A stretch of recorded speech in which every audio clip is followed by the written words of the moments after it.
Assalamualaikum. Terima kasih kepada pihak IPG Kampus Darul Aman kerana telah memberi peluang kepada saya untuk menyertai seminar Darul Aman 2020 peringkat kebangsaan yang dijalankan secara online dalam talian. Saya, Dr. Nurhaliza binti Abdullah daripada IPG Kampus Sultan Mizan akan membentangkan satu artikel yang bertajuk Google Classroom Aplikasi Pengajaran dan Pembelajaran di Institut Pendidikan Guru Kampus. Sepanjang pembentangan saya, apa yang akan dijelaskan adalah berkaitan dengan pendahuluan, penyataan masalah, objektif dan persoalan kajian, metodologi kajian, dapatan kajian, perbincangan dan kesimpulan. Pendahuluan. Kedatangan abad ke-21 telah merubah banyak sistem dalam pelbagai bidang, termasuk wajah pendidikan di institusi pengajian tinggi. Dan salah satu daripadanya adalah institusi pendidikan. Okey, Malaysia juga perlu mengikuti arus yang tidak terkawal ni. Okey, revolusi IR 4.0 telah menuntut untuk menghasilkan tenaga pengajar pada masa depan yang adaptif dengan perubahan pola dunia kerja.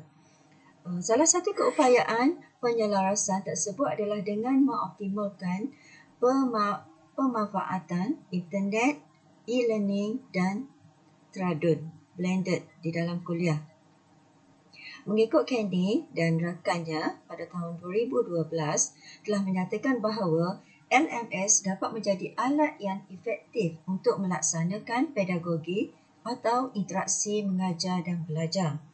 LMS dapat mempermudahkan akses pada isi kandungan, menilai pengetahuan pelajar, memberikan maklum balas dan mempromosikan kolaborasi serta komunikasi dalam pembelajaran atau perkuliahan. LMS yang digunakan pada masa kini biasanya Schoology, Google Classroom, Moodle dan lain-lain lagi lah. Okay, setelah berlaku perubahan kurikulum, kuliah yang menekankan pada pembelajaran aktif dan pembelajaran teradun, maka adalah satu keperluan untuk semua pengajar menggunakan Google Classroom dalam pengajaran dan pembelajaran. Okay, seterusnya untuk penyataan masalah. Okay, semua institusi pendidikan guru kampus telah diarahkan oleh Institusi Pendidikan Guru Malaysia IPGM untuk menjalankan kuliah secara online dan pilihan utama setiap IPG adalah Google Classroom.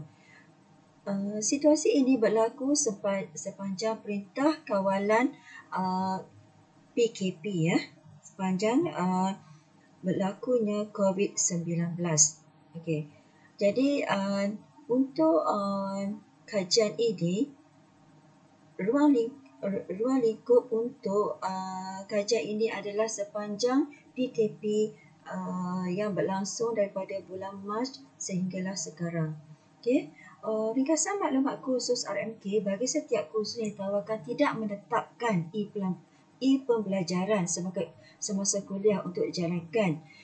Namun begitu, inisiatif daripada pihak pensyarah dan juga sokongan daripada pelajar sendiri untuk pihak kami menjalankan PDP secara online bagi melangsungkan kuliah yang masih berbaki untuk satu semester. Disebabkan oleh PKP yang berlaku, kuliah tak dapat dijalankan, maka satu alternatif telah digunakan untuk kuliah secara online adalah Google Classroom. Pelajar-pelajar sebenarnya perlu mahir menggunakan aplikasi Google Classroom dalam membantu mereka dalam proses pembelajaran secara dalam talian. Begitu juga dengan pensyarah, perlu ada kemahiran yang jelas berkaitan dengan penggunaannya. Okey, salah satu kursus yang terlibat dengan PMP yang menggunakan medium Google Classroom adalah kursus penyelidikan pendidikan kertas projek yang telah ditawarkan oleh semester 8 untuk pelajar PISMP. Jadi adalah satu keperluan dijalankan PDP menggunakan Google Classroom, namun begitu sepanjang penggunaannya akan berlaku sedikit permasalahan berkaitan dari segi pelaksanaan dan juga penggunaannya. Oleh itu, kajian ini dijalankan untuk mendapat secara jelas persepsi pelajar terhadap Google Classroom. Okey, seterusnya, objektif kajian dan juga persoalan kajian. Untuk kajian ini adalah objektif kajian menentukan tahap persepsi pelajar daripada aspek mesra guna, kebergunaan dan kesesuaian, kandungan khusus dan niat terus guna dalam penggunaan aplikasi Google Classroom. Persoalan kajian, apakah tahap persepsi pelajar daripada aspek mesra guna, kepergunaan dan kesesuaian, kandungan khusus dan niat terus mengguna dalam penggunaan aplikasi Google Classroom. Okey, seterusnya, untuk metodologi kajian ini adalah untuk reka bentuk kajian. Kajian ini dijalankan secara kuantitatif dengan reka bentuk kaedah tinjauan. Sampel kajian adalah seramai 123 orang pelajar semester 8 yang terdiri daripada 7 unit, iaitu 15 orang pelajar daripada unit matematik, 16 orang TESOL, 17 orang sejarah, 17 orang pelajar daripada unit PJK, 32 orang pelajar daripada unit RBT, 15 orang daripada unit pendidikan awal kanak-kanak dan 13 orang pelajar daripada unit bahasa Arab. Okay, untuk instrumen kajian ini telah diadaptasikan dan diubah suai daripada Agatha Francis Umbit pada tahun 2018 dan ada 5 pembahagian dalam instrumen tersebut, iaitu bahagian A, latar belakang pelajar, bahagian B, kemudahan penggunaan, bahagian C, kepergunaan dan kesesuaian, bahagian D, kandungan khusus dan yang terakhir bahagian E, niat tingkah laku. Seterusnya, untuk prosedur kajian ini, pada peringkat awal pengkaji mendapat kebenaran untuk menjalankan kajian daripada pihak IPJK, daripada pihak tertinggi IPJK untuk mendapatkan kebenaran untuk membuat kajian terhadap 123 orang pelajar ini. Selepas itu, soal selidik telah diedarkan dengan menggunakan online survey, online survey. Dan selepas itu, pengkaji telah memperolehi data. Selepas memperoleh data, pengkaji telah menganalisis data tersebut secara kuantitatif menggunakan SPSS versi 24. Okey, seterusnya, untuk dapatan kajian, ada 4 pembahagian untuk dapatan kajian bagi menjawab persoalan kajian yang dibentang pada hari ini, iaitu yang pertama, tahap persepsi pelajar dari aspek kemudahan penggunaan menggunakan Google Classroom dalam kursus penyelidikan pendidikan kertas projek. Okey, berdasarkan kepada jadual yang dipaparkan, di dalam bahagian kemudahan penggunaan terdapat 7 item, iaitu B1 hingga B7 yang telah dianalisis secara kuantitatif dan keputusan yang diperolehi adalah min dan sisihan piawai dan kemudian tahap. Okey, sama ada tahap tinggi, rendah, sederhana rendah dan juga sederhana rendah, sederhana tinggi dan juga tinggi. Skor min ini adalah mengikut penentuan tahap oleh Nunali pada tahun 1994. Okey, berdasarkan kepada persepsi pelajar daripada aspek kemudahan penggunaan menggunakan Google Classroom, secara keseluruhan untuk 7 item di bawah bahagian kemudahan penggunaan, B5 dan B6 menunjukkan B2 menunjukkan min yang paling tinggi. Itu file boleh dimuat turun dengan mudah.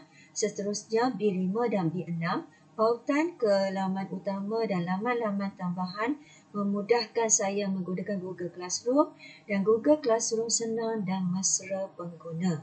Okey, jadi pada keseluruhan boleh dikatakan untuk kemudahan penggunaan ni dari segi persepsi pelajar adalah berada pada tahap yang tinggi.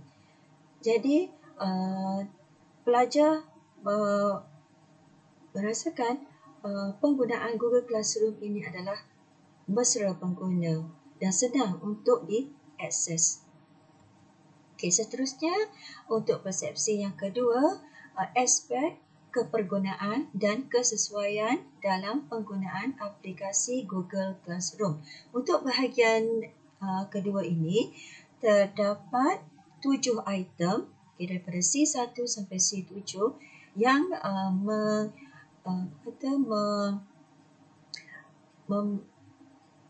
berkaitan dengan kepergunaan dan juga kesesuaian. Untuk min yang paling tinggi adalah C3. Maklumat yang diberikan boleh membantu saya dalam kursus-kursus yang dipelajari. Okey. Namun begitu, pada keseluruhannya, untuk aspek kepergunaan dan kesesuaian adalah berada pada tahap yang tinggi, walaupun untuk item C6 dan juga C7 berada pada tahap sederhana tinggi. Okey, berada di tahap sederhana tinggi disebabkan oleh saya mudah mengakses Google Classroom tanpa kekangan tempat. Okey, mungkin berlaku sedikit ruang. Okey, di sini menyebabkan persepsi pelajar berada pada sederhana tinggi. Okey. Seterusnya, untuk aspek yang ketiga, aspek kandungan khusus dalam penggunaan aplikasi Google Classroom. Pada aspek ini terdapat 7 item terdiri daripada ikon, paparan grafik, saiz tulisan, penggunaan warna, pautan link dan cara untuk klik ke pautan-pautan ke laman-laman yang ada dalam Google Classroom dan capaian. Okey, secara keseluruhan, min yang paling tinggi menunjukkan pada item yang kedua, iaitu paparan grafik pada Google Classroom amat sesuai. Maknanya paparan grafik itu adalah pada pandangan pelajar yang merasakan grafik ini sesuai dalam paparan di dalam Google Classroom, menunjukkan min yang paling tinggi 4.02, dan yang kedua pada D6, apabila diklik kebanyakan pautan yang diberikan untuk ke laman web lain berfungsi dengan baik, dan seterusnya. D7, capaian antara halaman sangat interaktif. Jadi secara keseluruhan menunjukkan untuk aspek kandungan khusus, maklum balas yang dapat daripada persepsi pelajar ini adalah amat positif. Walaupun ada beberapa item seperti D1, D3, D4, D5 berada dalam sederhana tinggi, namun masih berada pada tahap yang baik. Okey, jadi secara keseluruhannya untuk min, skor min untuk aspek kandungan khusus berada pada sederhana tinggi. Okey. Seterusnya untuk persepsi pelajar dari aspek niat tingkah laku, hanya terdapat 3 item, iaitu item yang pertama, saya berpendapat aplikasi Google Classroom adalah pembelajaran interaktif yang berkesan. Yang kedua, saya ingin terus menggunakan aplikasi Google Classroom lebih daripada penggunaan aplikasi alternatif yang lain. Saya ingin meneruskan penggunaan aplikasi Google Classroom lebih kerap pada masa akan datang. Okey, jadi keseluruhan boleh dikatakan untuk aspek niat tingkah laku dari segi persepsi pelajar juga berada pada tahap yang sederhana tinggi dan masih berada pada tahap yang baik. Jadi ini boleh dikatakan pelajar sanggup menggunakan Google Classroom lebih daripada aplikasi alternatif lain yang boleh membantu mereka dalam proses pembelajaran. Jadi ini menunjukkan bahawa aplikasi Google Classroom ni merupakan suatu pembelajaran interaktif yang boleh dijadikan sebagai media dalam penggunaan e-pembelajaran yang lebih berkesan. Okey, itu untuk dapatan, ada 4 bahagian dapatan.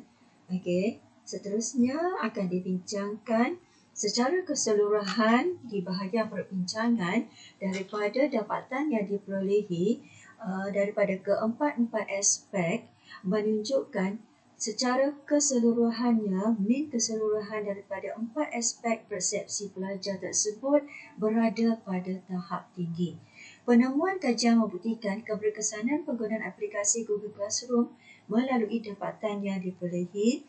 Dapatan kajian ini menunjukkan bahawa pelajar mempunyai tahap persepsi yang amat baik dalam penggunaan GC sebagai satu medium e-pembelajaran dalam melaksanakan kursus pendidikan kertas projek.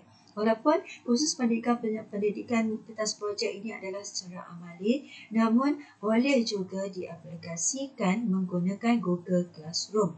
Okay? Google Classroom sangat memudahkan pensyarah untuk memberi tugasan, hanya muat naik ataupun muat turun sahaja fail dan pelajar akan menerima dan boleh menggunakan pautan untuk menghantar tugasan. Kemudian kemudahan penggunaan ini sebenarnya disokong oleh pendidik-pendidik lepas seperti Nia Rafayanti dan Numbaiti pada tahun 2019, Sabra dan Edi Sabara yang menyatakan bahawa input-input adalah sangat baik dalam Google Classroom dan kemudahan untuk akses juga adalah sangat baik. Okey, cadangan. Cadangan untuk kajian ini bagi penambahbaikan adalah aspek penggunaan aplikasi dalam tempoh yang singkat akan memberi ruang kepada pensyarah untuk membuat penambahbaikan pada masa akan datang jika situasi sedemikian berlaku. Maknanya dalam situasi yang singkat untuk menghabiskan, untuk menyelesaikan baki kuliah yang ada untuk melengkapkan kredit untuk satu semester boleh juga dilakukan secara Google Classroom sebagai medium e-pembelajaran walaupun tidak secara bersemuka dijalankan. Okey, yang kedua, aspek pihak pengurusan juga boleh memperkenalkan aplikasi terbuka yang lain agar memberi ruang dan peluang kepada pelajar dan pensyarah untuk memilih jenis media interaktif atau peralatan teknologi dan media yang bersesuaian dengan kursus-kursus mereka. Seterusnya, pensyarah memilih dan menggunakan satu media interaktif yang sesuai dalam melaksanakan kursus-kursus di Institut Pendidikan Guru. Maknanya, selepas ini setiap PDP yang berlaku untuk satu semester, pensyarah telah merancang apa medium interaktif yang akan digunakan. Sama ada Schoology, Google Classroom ataupun apa-apa sahaja yang bersesuaian untuk kita sampaikan, untuk pensyarah sampaikan input kepada pelajar. Okey, yang seterusnya, penggunaan media interaktif seperti Google Classroom. Pensyarah dan pelajar boleh berinteraksi secara dalam talian dan dapat mengakses maklumat dengan cepat secara tidak langsung, dapat meningkatkan kemahiran komunikasi dan cara untuk mengakses maklumat kepada pelajar. Ini adalah 4 cadangan untuk penambahbaikan. Kalau berdasarkan kepada dapatan, secara positifnya pelajar telah memberi satu persepsi yang amat baik, namun masih perlu penambahbaikan bagi merancakkan lagi PDP yang akan datang. Okey, untuk bahagian terakhir adalah kesimpulan daripada kajian ini. Pendekatan pembelajaran yang amat penting sebagai satu kaedah dalam mempelbagaikan kaedah pengajaran dan pembelajaran dalam kalangan pensyarah dan pelajar.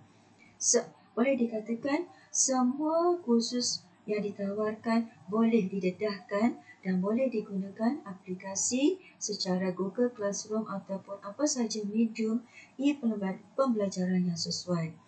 Okey, penggunaan pembelajaran perlu diperluaskan dan sebagai satu kaedah PDP kepada kursus yang lain juga. Okey, pemantapan dari segi penggunaan pembelajaran ini akan mampu meningkatkan kemahiran pelajar dan juga pensyarah. Lagi sekali, aplikasi Google Classroom boleh membantu dan memudahkan pembelajaran dan pengajaran kerana GC boleh dilaksanakan di mana-mana dan pada bila-bila masa asalkan tempat atau lokasi itu di dalam persekitarannya adalah bersesuaian. Okey, itu saja untuk pempetangan saya pada hari ini. Saya ucapkan